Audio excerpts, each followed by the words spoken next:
That's all you're guilty of. So when I finally got the court to apply the right solution, guess what happened with my children who were riled up, trying to run away? I had 5, or it might have been more cops one time, have to chase my son down because his father was on the phone telling him to run away.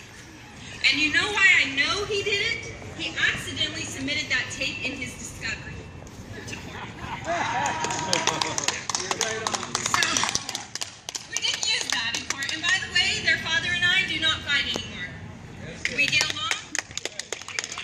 Oye, si lo pasan esto, ¿sabes más o menos cuándo sería? O... No jodas, ¿en serio? No way. Cool.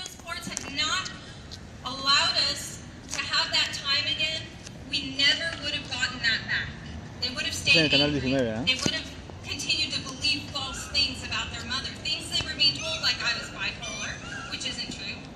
I might be a little fighter and I do a lot of activism, but bipolar wasn't one of them. And the children are taught that the parents that don't have custody of them are not good parents. And if they do get returned to the parents and they weren't able to regain that relationship, guess what? They're stressed out over that, aren't they? I don't personally know this child, but there was actually a little boy, I think he was 12 or 13 years old, he killed himself when he was returned to the mother. Because he thought that the mother wasn't capable of taking care of him. Those are tragic, tragic things that happen in a child's brain that these courts need to stop, and they can. So I'm going to go into my other part of my speech that I have to read. I just wanted you to know that, and I want all of the courts so hopefully to hear this, that when they apply the proper solution of equal custody time and they take the power away from custodial parents, these children stop having behavioral issues. I am living proof my children are living proof.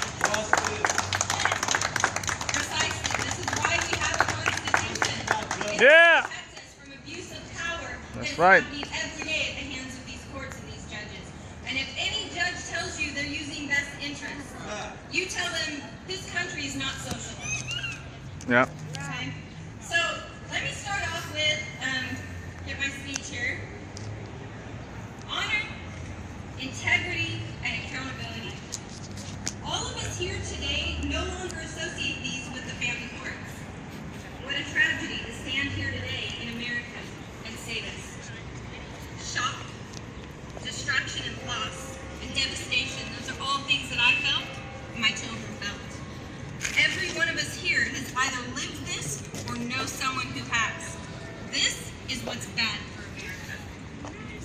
We are talking about regular people here, right? Every single one of us, not criminals, but hardworking people, productive people who are loving and dedicated to their children. Yeah. You expected you would be protected in divorce, not mistreated, not terrorized and bullied further by the court process. You trusted in your government. You have pride in your country. We ever got divorced. You have been taken advantage of. You have been lied to. Your children have been taken advantage of. Your children have been lied to and abused. Abused by the courts, not you, but abused by the very courts that are saying that they are protecting our children. How are they doing all of this? By making you feel helpless and hopeless. Not one of them, not one, I almost begged, not one of you were told that you had family rights in divorce. They treat divorced people like they're a plague to be punished. So they make you feel helpless and hopeless by taking your rights, by making you dependent on others, and forcing you to justify that you are worthy to keep those rights.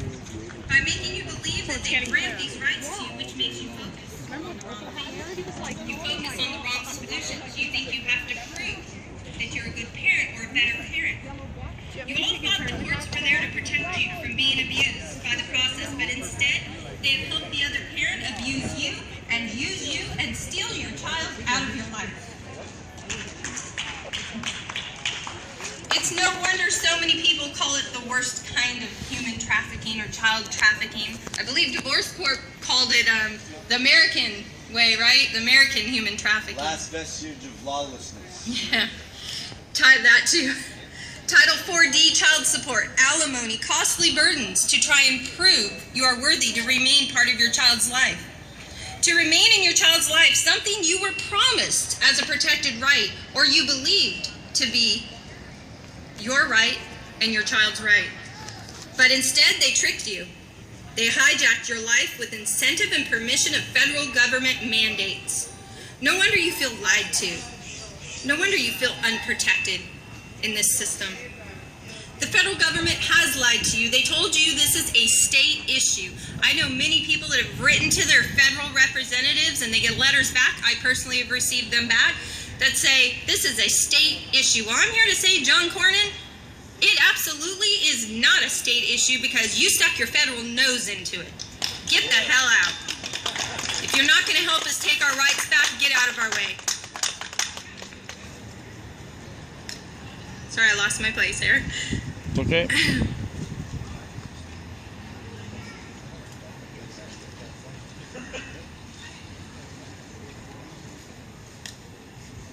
We get some music. I don't have cool music like Philly Slim had.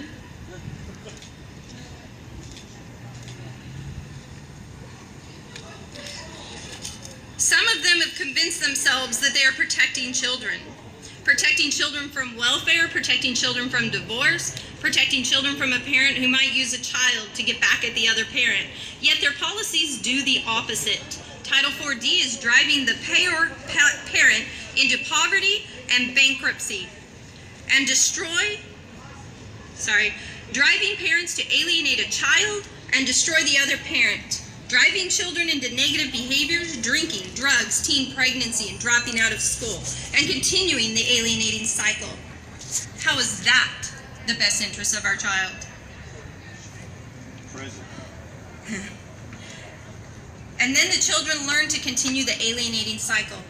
They're driving productive, vibrant children and loving parents into the prison system and over the edge. Suicide, like Chris McKay. They're lying to you and lying to themselves when they call this protection and the best interest of the child. What a tragedy to stand here today in America and say that our family courts, most family law attorneys, most of the family codes in all 50 states of America, and many of our federal mandates and policies are causing the perpetuation of the worst cultural abuse of families of children ever known today. It's called the family court process. This process is structurally defective and we can reform it today. You do have rights. You can stop listening to their lies and you can stop falling for their smoke screens. When they tell you that your child shouldn't be shuffled back and forth, you call their bluff and remind them that it happens during marriage. Parents send kids to schools out of state. Parents move all the time. Children visit aunts, uncles, grandparents. Some of them live half the time with them. So shuffling is a smokescreen.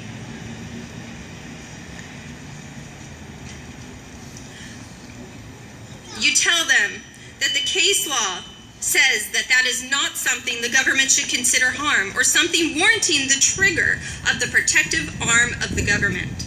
Children have a right to be free of government interference. They have a right to be protected from that interference by both parents. I don't know how many of you, have seen our site, but we talk now about the first thing parents should be trying to do is file a declaratory judgment on your rights with those courts. Divorce is not an invitation to take over your rights to your child. Divorce should not mean losing your child, control over your life, or your pocketbook. You can stop those practices by learning the rights the Constitution protects. It's hard. I know it's hard. I know they'll continue to lie to you and tell you they don't apply to these courts. But just remember my words. They're lying to you. They lied to the blacks when they told them they couldn't sit at the lunch counters. They lied when they said they had to meet burdensome standards to register to vote. They lied to the workers under Cesar Chavez when they said they didn't have to cover them the way they covered the other workers with insurance benefits and, treat them unequally. They're lying to the parents and they're lying to your children. And my phone likes to mess with me. Mess with your phone. I'm almost done here, so bear with me. Keep going. Thanks.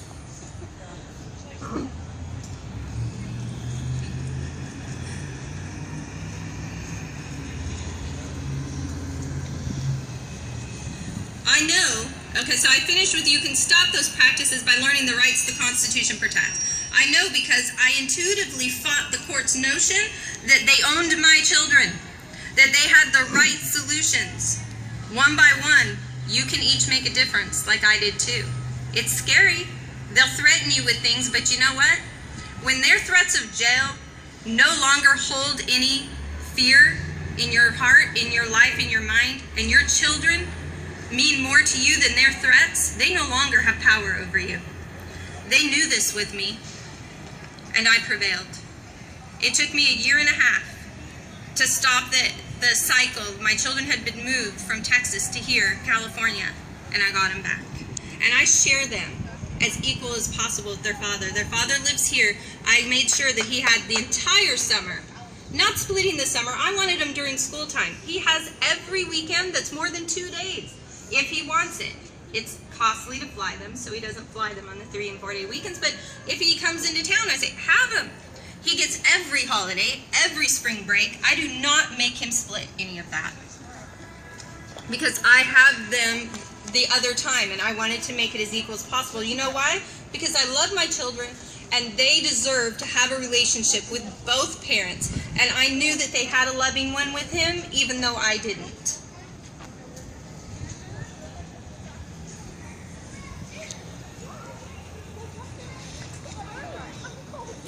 I could stand here all day long and debunk lies and smoke screens one after the other, but we don't have that time for that today.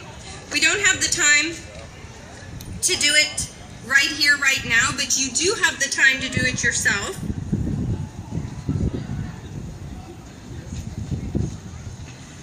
That's why Ron Palmer and I have put many of them in our book, which is on this flyer. If you guys didn't pick one up on our table, it's in chapter 2.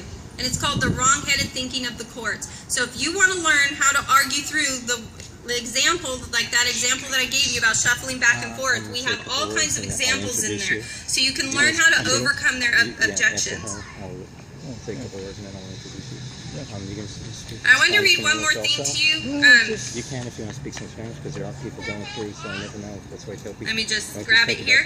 On the other side of this card, there's 2 books. The green book is the one with the chapter 2 of overcoming the lies, the wrong-headed thinking. The red, white, and blue book is an amendment book that we wrote. It helps parents talk to their lawmakers. Inside this amendment book, it tells parents what needs to be done to correct the laws. And we're actually planning to write this amendment for Texas as well, and all of the other states. This is for the United States Constitution. And let me tell you something. How likely is this to pass? Probably not super.